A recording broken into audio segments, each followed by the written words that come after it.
Welcome to the Game of Her Own podcast, a podcast about women who work in sports. I'm your host, Jahaan Blake. After 15 years of working for 3 major league teams, including the Boston Red Sox, Los Angeles Dodgers, and the Chicago Cubs, I discovered the one thing I loved the most was helping women in sports shatter glass ceilings and take their seat at the table. I loved it so much that I made a business out of it.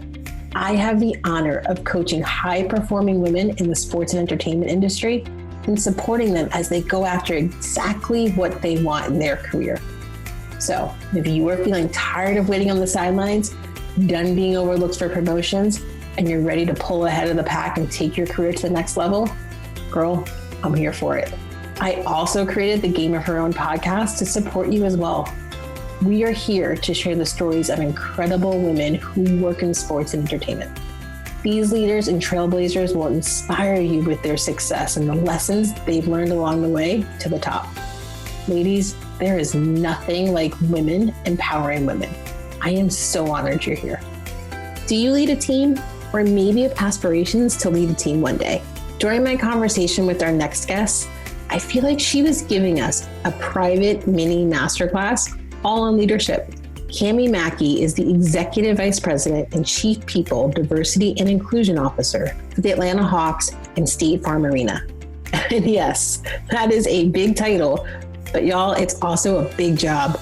Before joining the Hawks, Camye held executive roles at major brands like MGM Resorts, Walt Disney, and the Special Olympics.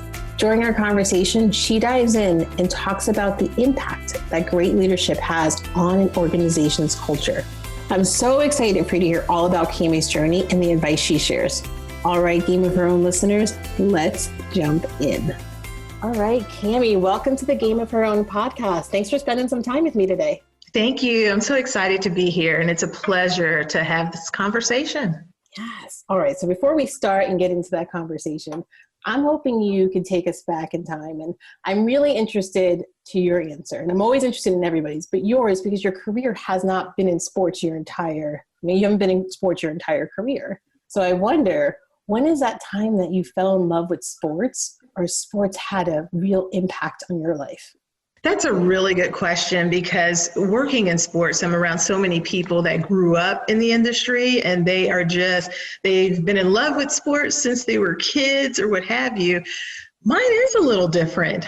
I grew up in the hospitality entertainment industry, and my true love was around, building cultures and leadership and, entertainment and making people feel good and excited and creating memorable experiences. So my introduction with sports is very recent, when I joined the Atlanta Hawks and State Farm Arena. So it was my first time into sports, period. But I was excited about joining for the same things that I've done before.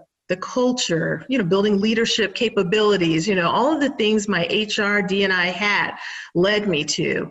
But once I got here and I saw what sports does to people, how it brings people together, I don't care what age you are, I don't care what nationality you are, what part of the country you live in. When everyone's in that arena, that stadium, they are as one. They're rooting for their team. So I would say over the past couple of years, I am excited. Even right now, when with the bubble, with the NBA playing their games, it's so funny because I'm the one saying to my husband, I'm like, okay, the game's on tonight. Let's get our popcorn, our drinks, let's sit down and let's watch the game. And I'm talking the names of players and, talking about what may happen, coming up next season or what have you. So it's one of those that I have found later in life getting really engaged in the game of sports, because I see all the different things it does to people and what it creates, especially at a time when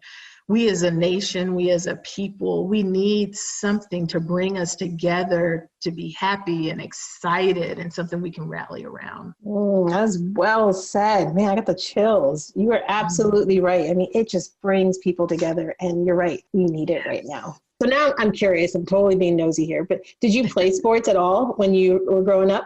So no, but I was a cheerleader. Okay. So I was always around football, basketball predominantly, those two sports. And I look at cheerleading in that we had to work out, we had to run and stay conditioned. We had to jump high, do splits, all of those things. So it was a sport in its own way. It sure was. When I was younger, I had a hard time. I didn't understand cheerleading. And it wasn't until I saw what you all had to do. And I was like, oh, this is a competition. This is 100% sport. I take it back, everything I said. That's right. It's intense. And they're out there doing things that if I did right now, even as a teenager, I probably would have pulled something. Right. I would have hurt myself. That's right. Exactly. Absolutely. And I think with, as time goes, it becomes even more competitive and, more athletic, if you will. Yes. Absolutely. So share with everybody what you do now and who you do it for. Sure. I am the Chief People, Diversity, and Inclusion Officer for the Atlanta Hawks and State Farm Arena. So basically, in a nutshell, that really means that I really drive our people initiatives, building a culture where people, show up and feel that they belong, that they can be a part of making a difference and helping the organization drive our business results. So I love what I do. I've done it for near 30 years. I've been in the human resources space. But what I'm seeing now, some of the big pieces is really looking at our workforce, which are the people. How do we attract talent? How do we develop talent? How do we involve the talent that we have within the organization? How do we celebrate the talent, once they're here and they have their great accomplishments? Then the other part is really looking at our workplace, and that is building the culture, making sure that we have programming to, make people feel that they belong, make sure the processes and procedures and everything are there in place, and we're inclusive and there's equity all throughout. And then the last bucket is around the marketplace.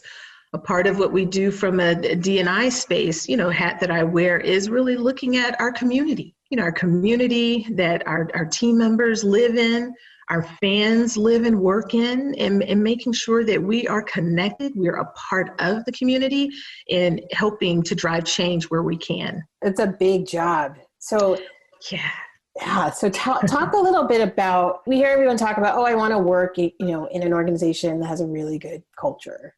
What does that really mean to you? What is the importance of having a really good culture? I like to just break culture down, because it's a big word. It's a big word and everyone uses it. You hear it everywhere. But what is it really? It's really the behaviors of the people who work within the organization. What are the small actions that they do each and every day that make you feel good or make you feel bad, make you feel happy or make you feel sad, make you feel motivated or not?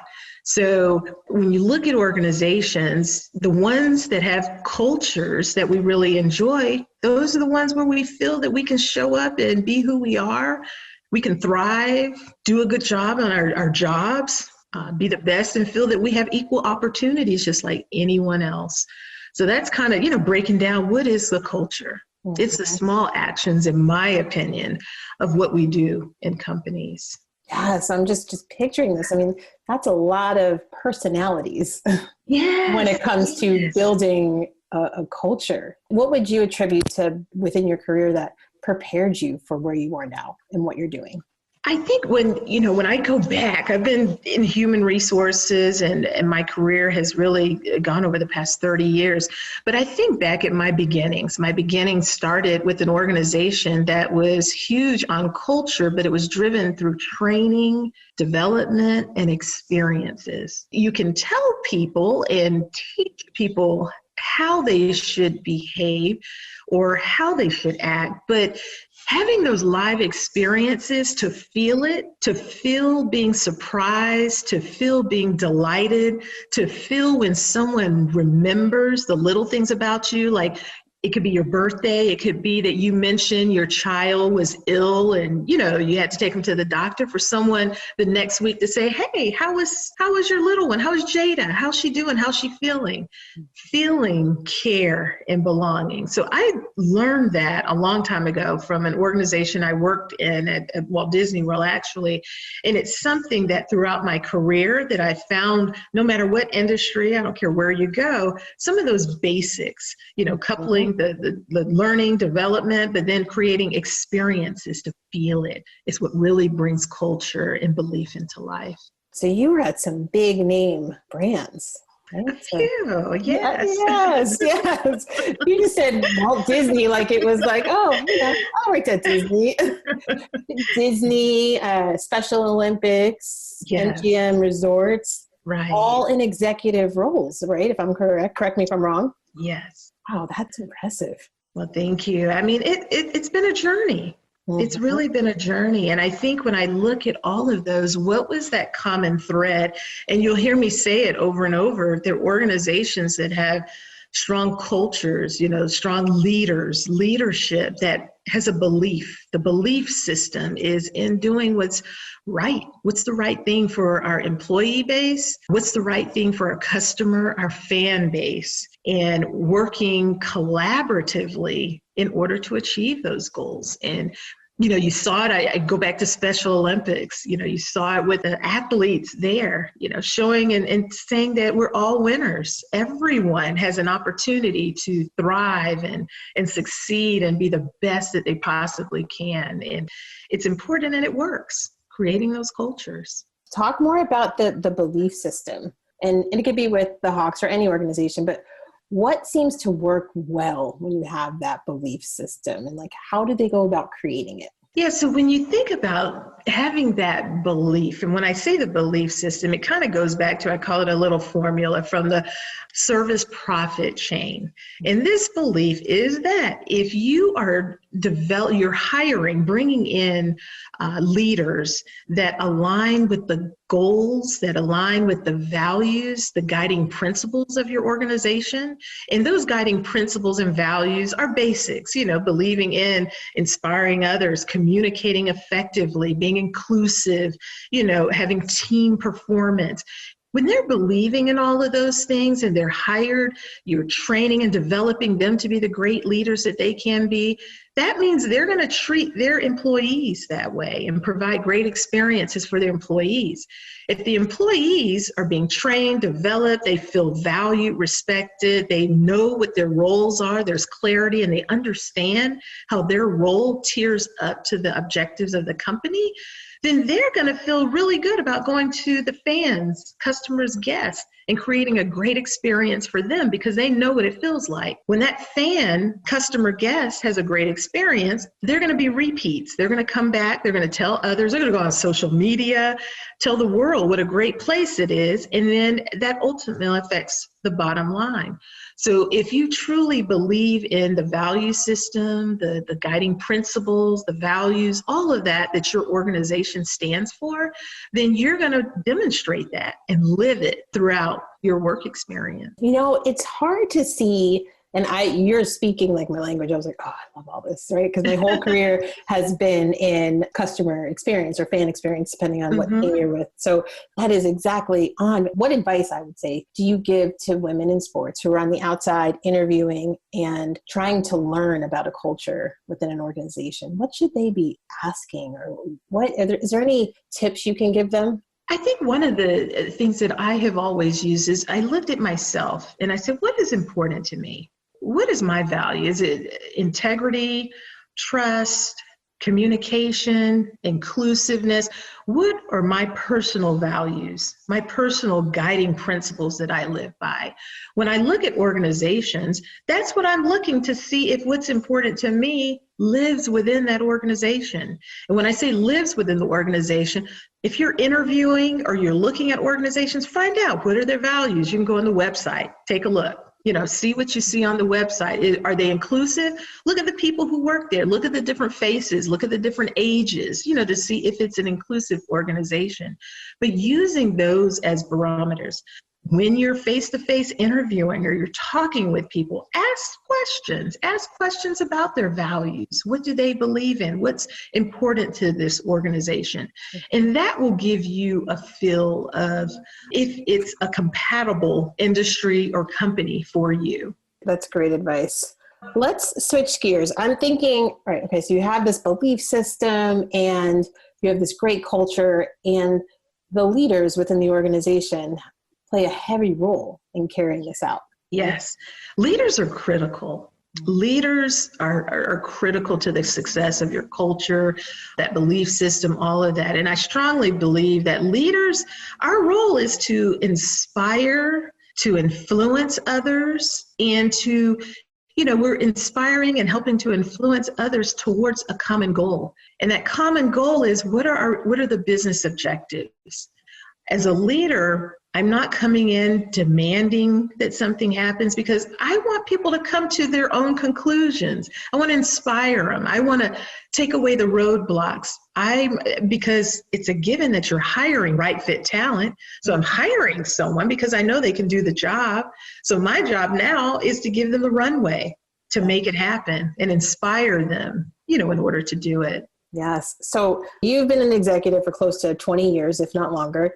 What would you say are the biggest mistakes first-time leaders make, right? So they do want to inspire and influence, and their heart is in the right place. Yes. But what are maybe 2 or 3 mistakes that they just often make when they first start?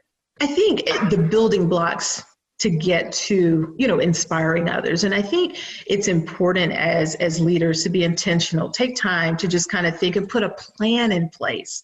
So that plan starts with building a vision. What is that vision you have for that department that you're leading? Setting clear goals and direction. What are the goals, the direction, the expectations? And then mapping out, what is that path forward for the team? So I think that's a big part of leadership, where there are some kind of nuts and bolts to it that you want to set in place to provide that clarity.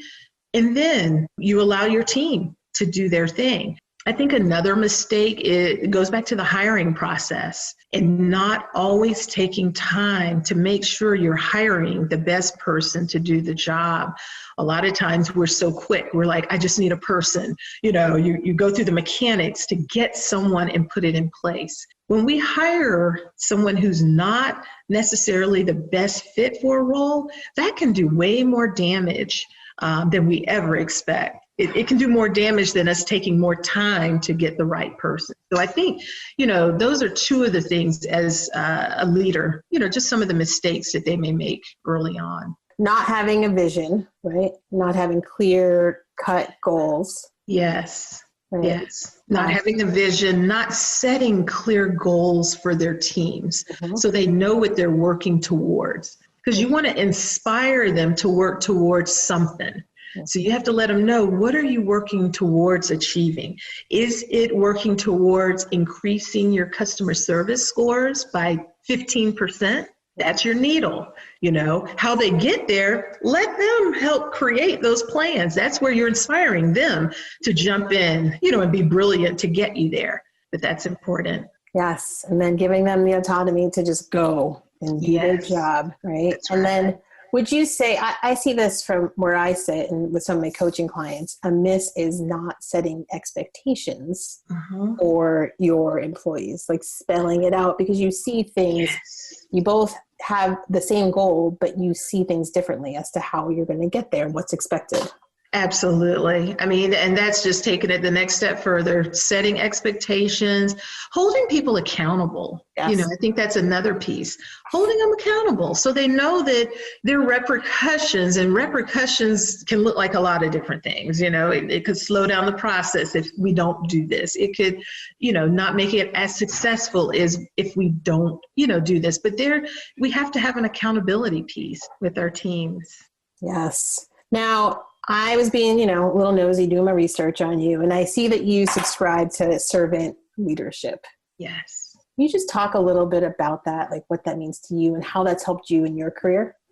Yes. I think as a servant leader, it really takes the attention is not on me, the leader, it's on my team.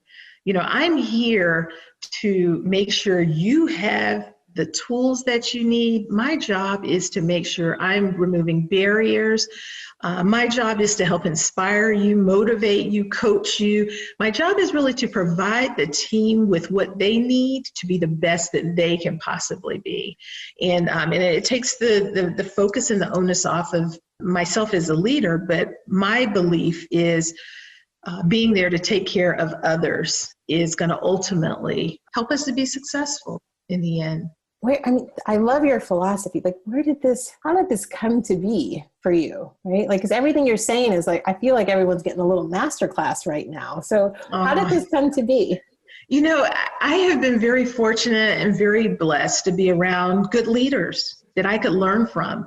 And my leaders that I have learned so much from have been people that I've worked with, but also my family. When I look at leaders, I look at, my parents, my mom, my dad were incredible leaders in different ways. Even today, I'm a 52-year-old 52-year-old woman, but I still learn things from my children. I have teenagers. I learn from them. They keep me current, and realities. I learn from my husband.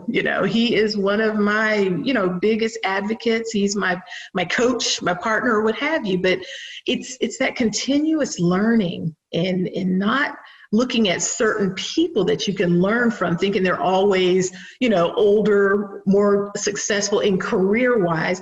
But we have people we learn from all around us each and every day that help to make us better.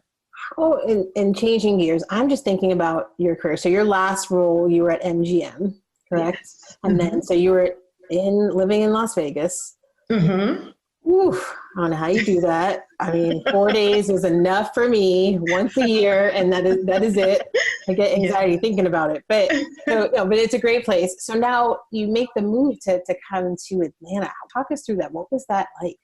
I fought tooth and nail to go to Las Vegas because I just didn't think it was a place that people lived. You go for a conference or you go for a great weekend vacation. But living there, it was a fabulous time. Easy living, the weather was good except for the hot times in the summer.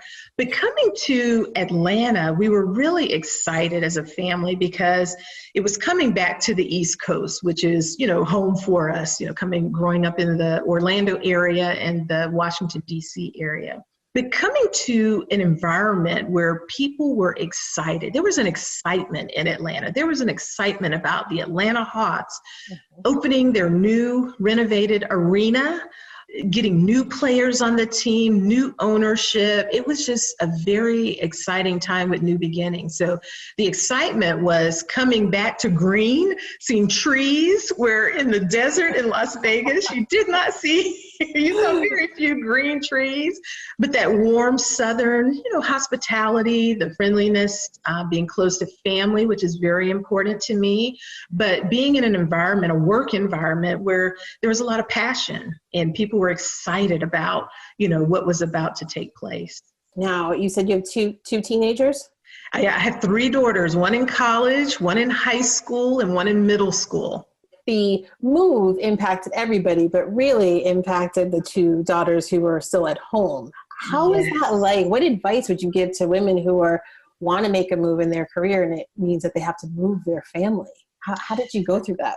Now that was a really tough part because my oldest daughter at the time, she entered her senior year in high school here in Atlanta.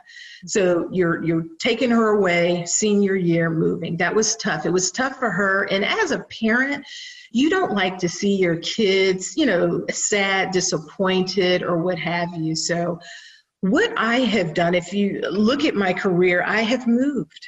I've been in Florida, I've been in Washington, I've been in Las Vegas, and now in Atlanta. And what that does for a family, it drives change. We had to talk. We talked about it. My husband and I, we talked about our family. We talked about the growth and the opportunities, my career expanding, the things that it would afford our family to be able to do and to explore and experience. With the girls, it was the same thing, having that conversation. It wasn't just, we're leaving, regardless of what you're feeling about or feeling or thinking, but it was, we're moving to Atlanta, but let's talk about it. Let's talk about school. Let's talk about, okay, you have 1 year, you're going to college. Let's talk about what college you want to go to. So we talked about the positives. We talked about how this could shape their belief system, how this could help them grow as individuals, being flexible in life, learning to meet new people, learning to be resilient, learning to have to communicate in a different way with others. They still stay in tune with all of their friends from the Washington, Virginia area, Las Vegas. They talk to their friends every day from all of those different regions, leveraging, technology. So we talked about that. How do you remain connected with your old friends, but then building and making new friends, and also looking at the world we live in today, how it's a global, world. You're not leaving, you're just expanding your capacity. So I think mindset was really important with those moves, getting the mindset around them, and then helping to support and continuing to talk as a family about what we're feeling and experiencing along the way. And it doesn't help by coming to the Atlanta Hawks, where there are basketball games that the girls can go to, there are concerts that they could go to. They immediately became the cool girls or friends, in school. So, there were a few little perks along the way. That's awesome. I'm sure that definitely helped. I can only imagine being in high school and having that perk and being able to take my friends. Yep. Yes, that helped. I'm telling you, when I started working in sports, I was in my 20s, and it was much easier to make friends. That's right. Yes. Everyone wanted to go to Red Sox games, and I'm like, so right. Is what I'm doing, or exactly. Then you have to balance. Yes, you have to balance that. Absolutely. Yes. I have some free stuff for you. Yes, you. Ladies, I know how difficult it is to take the steps to level up your career. I have been in your shoes. It's why I started coaching women in the sports and entertainment industry. If you feel stuck, frustrated, or defeated, I'm here to help you find your voice and tackle what is ever keeping you from getting exactly what you want out of your career. So the free stuff, I want you to head over to jahaanblake.com/free. That's jahaanblake.com/free and check out the 3 worksheets I have for you. You are welcome to download 1, 2, or all 3 of them. These free worksheets will help you stop self-doubt from preventing you to taking your career to the next level. Prepare you to pitch your boss for the promotion or raise you deserve. Identify exactly what you want out of your career and what matters most to you. So if you are ready to get started, head over to jahaanblake.com/free and girl, download those worksheets. I am so excited for you to take this step. Okay, back to the interview. So now when you get to Atlanta, you're coming in in the C-suite, right? And you're there to make change. So right.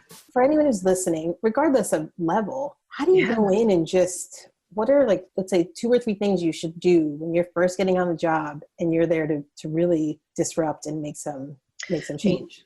Absolutely. Listen and learn. You have to listen and learn. I don't care how long you've worked in human resources or marketing or whatever your background. Whenever you're coming into a new company, a new team, new environment, you have to listen and learn. Learn about the culture, learn about the people, learn about the processes. And as you see things that you could help improve upon, make people a part of that. Be inclusive. Collaborate, get others involved in, the change. Let them know, I need your help. I need you in order for us to be successful. It's not about a person. So I think a big part is, coming in, listening and learning, being humble. And I think through the learnings, learning about jobs and the different roles that take place. I think another big part is sitting in the shoes of others. So for the Atlanta Hawks, the arena is a big deal. A lot of our business takes place in the arena. So it's really getting in and understanding, our smile makers, which are, our greeters, the guest experience team, understanding what is their role? What do they experience in a day in a life? We've had tons of recruiting events. I was right there at all of them. I wanted to see people's faces when they came in. I wanted to see their excitement. I wanted to hear the process and learn, and then ask people, what can I do? What do you need from me to help you in your job and in your role, to help drive change? So those are just a few of the things, coming in to help make it a successful experience. Those are really good ones. So I'm hearing listen, learn, right? Be humble. That's a key one. And sitting in the shoes of others. Right? Yes. Yes. Those are really good. And it's almost like you check your title at the door.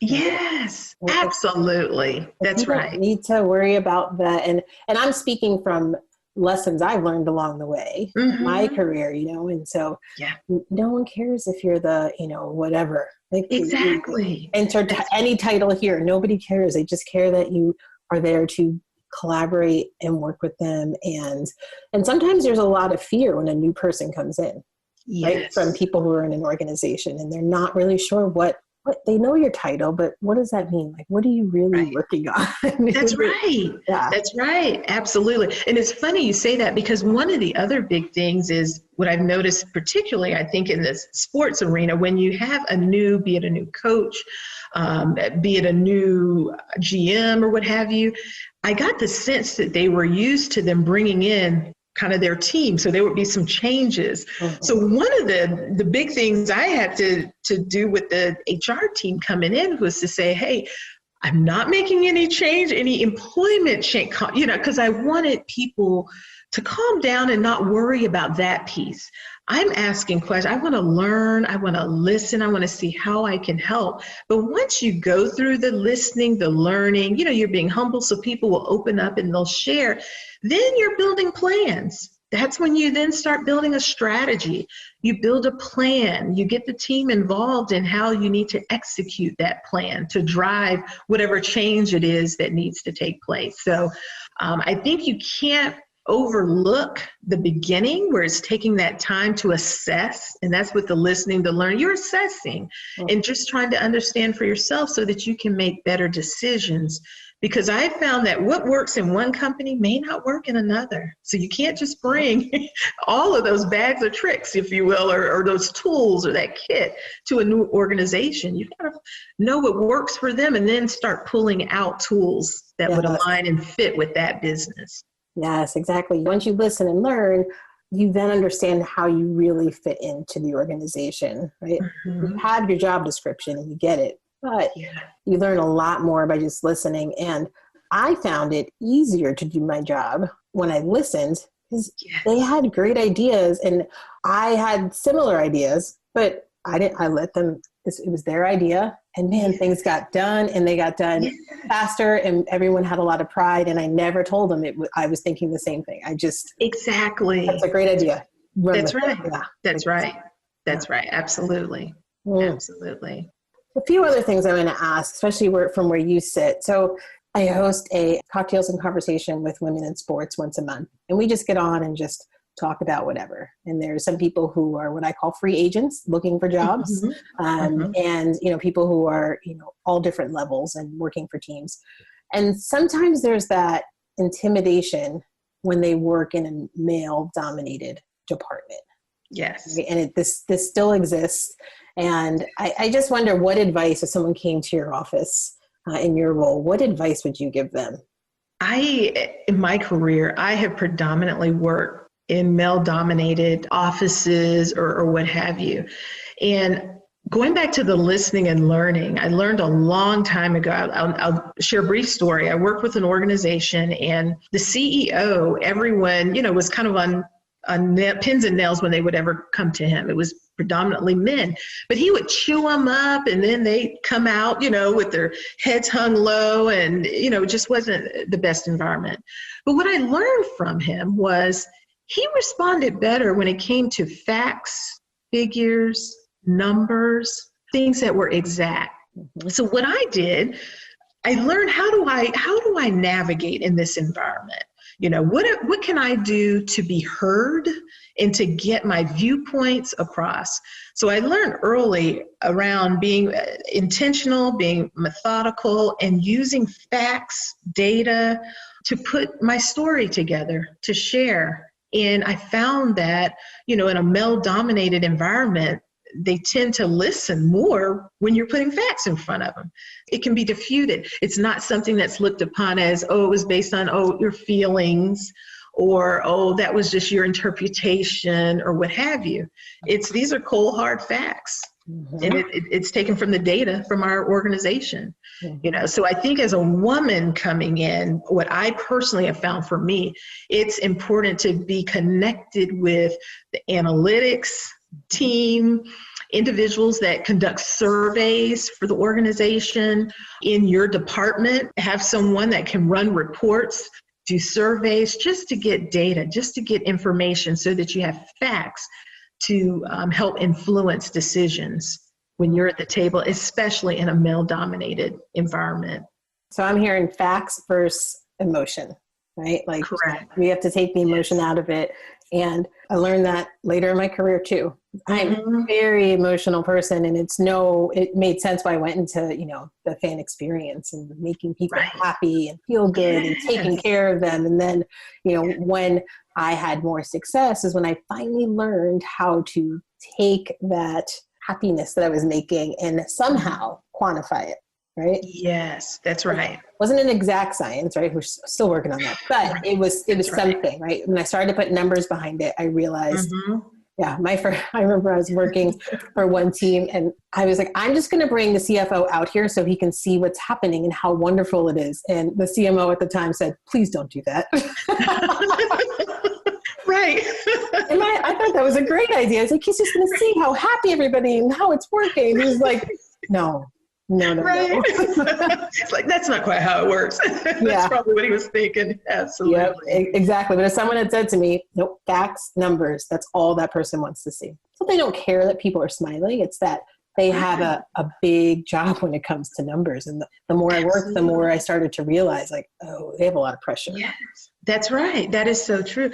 But it goes back to, when I look at diversity and inclusion, going to the diverse side, what makes us different? So for some people, that's where they get it. It's around facts. Whereas others, it may be more around, the intuition, the feeling, the gut, all of those pieces. So I think it goes back to really understanding your audience and coming into an environment. If it's I would say to, women, if it's an all male environment, even though it's all male, it's still, you have some different nuances even amongst that group, but it's getting to know them and to understand how they operate. And then that way you can kind of figure out, here's my standard baseline, for everyone. These are things that I have to do or I do or what have you, but to influence this individual or to inspire this person to take this other action, what is it going to take? And sometimes it's the facts, it's the figures, and sometimes it may be something else. It's taking that extra step, kind of to learn people. Again, I go back to listening and learning to figure out what works and how to inspire people. Ooh, you just named the episode. Thanks. But certainly it's true. And I remember in one team, somebody came in, she's at a much higher level and she had meetings with everybody. Yeah. Came in and just wanted to understand like what everybody did, but then she also wanted to understand like, how do you see my role in the organization and how can I support you guys? Yes. She didn't come to tell us what to do or anything. Yes. It was just to understand. And she went off to be like, it was a very successful program that she ran as a result. See, absolutely. And you'll find so often all the answers are there in that conversation. Yes. Learning about the person and then finding out what do you need from me? Because a lot of times they're in it. So they know, they have the answers. And it's just a matter. And that's why I say with leaders, we are just helping to inspire, influence, take barriers away. And we're letting them do their thing. But we just need to understand what it is that they need us to help them with. Mm-hmm. Yes, exactly. And I think when you go back to being, if someone's intimidated by their male counterparts, the simple answer is please don't be, but that's not, they need a little bit more to go on. And my thing is when you take the time to get to know somebody, that's right. It helps, right? It definitely helps. You got to use your voice and you're there for a reason. And so is that person. That's just because they're a male does not mean they have some secret answer. That's right. And they don't. They sure don't. Yeah. And I have this image in my head whenever I go into a room and I'm like, you know what?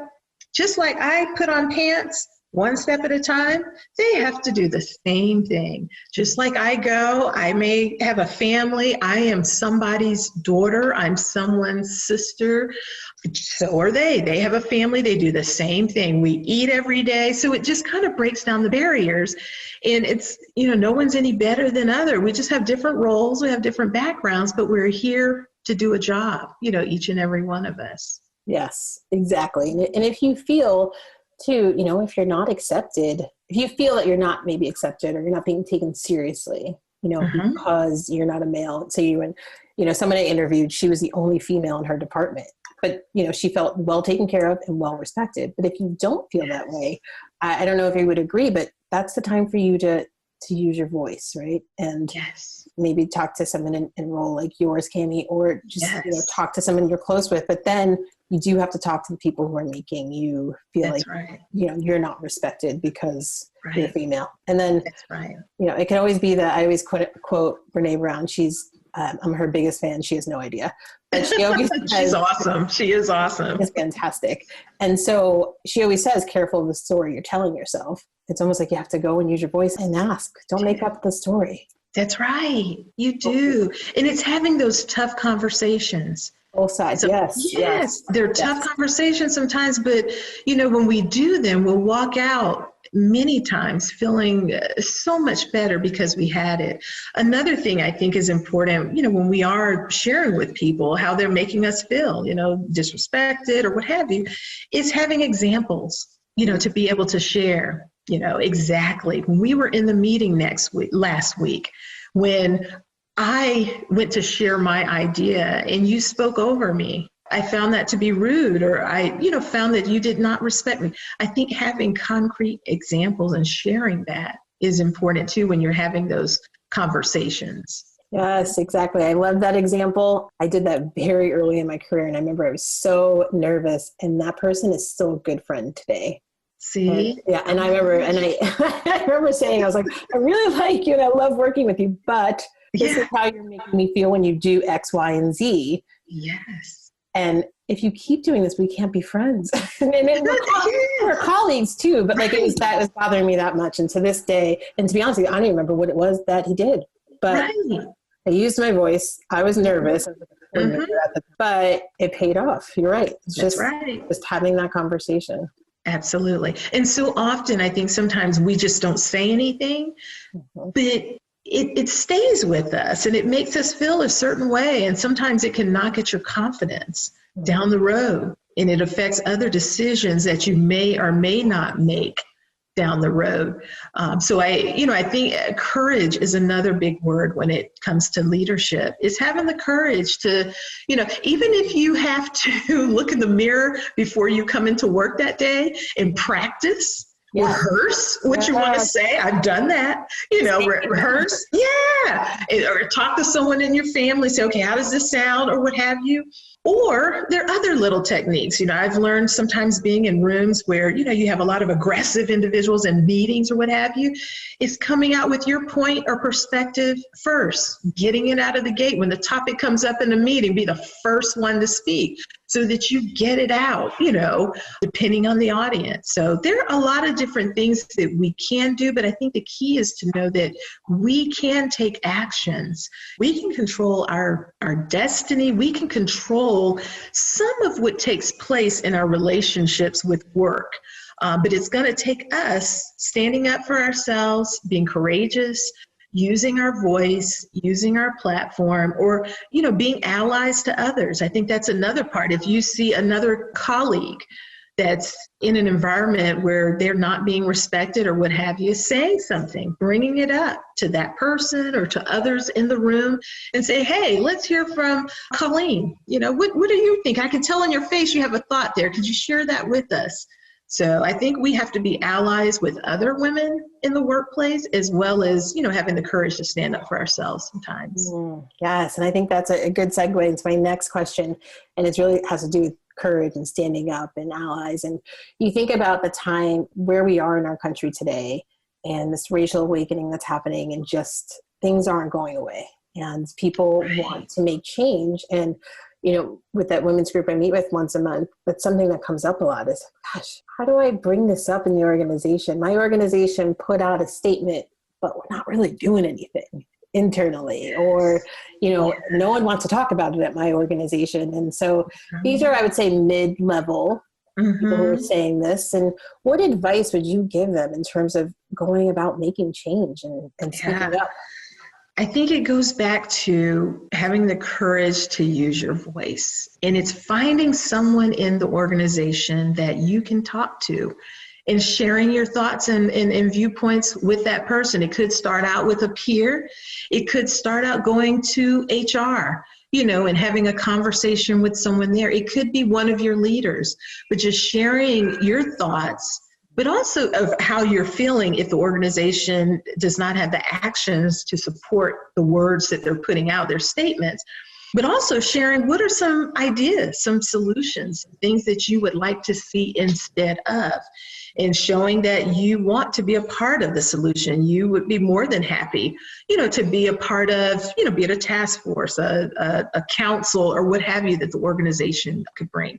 So I think that's a big part, having the voice, sharing how it makes you feel, but then also bringing some ideas or solutions to solve for that, in the interim. Yes. So if you're feeling a little tense about it, maybe frustrated, that's okay, but approach it, maybe kind of check that out the door and approach it by coming in with some solutions, and then just having conversation, trying to. It is. That's right. It's starting, with those conversations. And I'll tell you, I have had the gamut. I have had individuals that have come to me all buttoned up, and they'll say, oh, here's some thoughts. Here's something that I recommend, or a program that I think we could do, and, putting it together. And I've had people who have been so frustrated with what they're experiencing, but they don't quite know how to formalize it.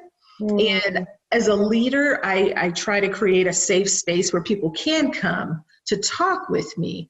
And I say, I'll meet you where you are. And from there, we'll figure out a plan or figure out a way to get to what change or whatever we need to do. Because we all come from different perspectives. Again, some are more buttoned up, some are more raw, emotional. And I try to coach those who are more emotional to try and, get your emotions, kind of settled and get in a place where you're thinking clearly, objectively, and then come back again. But if you're not, find that person that's your confidant that you can talk to, even if you have to go with a raw emotion, that they can kind of meet you where you are to help you to get where we need to go to drive change. But it's not easy.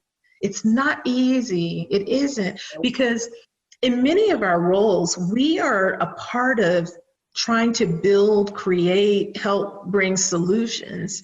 But at the same time, it's a topic that affects us too. So we have an emotion that we're managing and we're working through and we're dealing with, and it's bringing up things from the past. And, you're trying to work through all of this while at the same time, you're helping to lead and guide and being that calm sounding board or voice for the organization. It's not easy. No, it's not easy. It really isn't. And it's very difficult to take the emotion out of it. And a lot of it has been built up for such a long time, right? Depending on the individual. But it is very difficult, and there's no right answer, right? That's right. That's right. Yeah. It's not. It really isn't. And I think, it goes back to leadership, as leaders, getting to know our teams and understanding where they are, asking questions, talking with them. When you see people are quiet, or you see a certain look on their face or a different tone in the voice, stop the work and ask the question, how are you? How are you?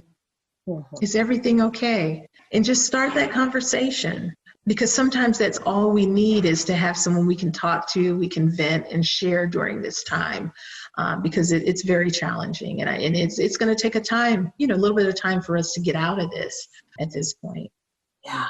Yeah. And you make me think too, because no one's in their offices for the most part, right? The majority of people right now, and if they are, it's just a few people. So as we wrap up, is there any advice you would give on leading your team from home? That's a really big one. Leading your team from home, a big challenge is for us as leaders you can't stop the engagement. So in the office, there was natural engagement. You're walking down the hall, you're going to get coffee, you see people. So now as leaders, we have to be more intentional about the engagement that we forge with our teams. So what does that mean? It's scheduling, let's have coffee. So let's schedule a Zoom call and let's have coffee. You have your cup of coffee or whatever you drink in the mornings and just have a conversation. Find out what's going on with the person at home. How are they doing mentally? Don't talk about work. It's important that we sometimes don't even talk about work. We just talk and get to know the person and let them talk and share. It makes work easier when you do have to get to work because they know where you're coming from. You know where they're coming from. You can help, again, alleviate different barriers.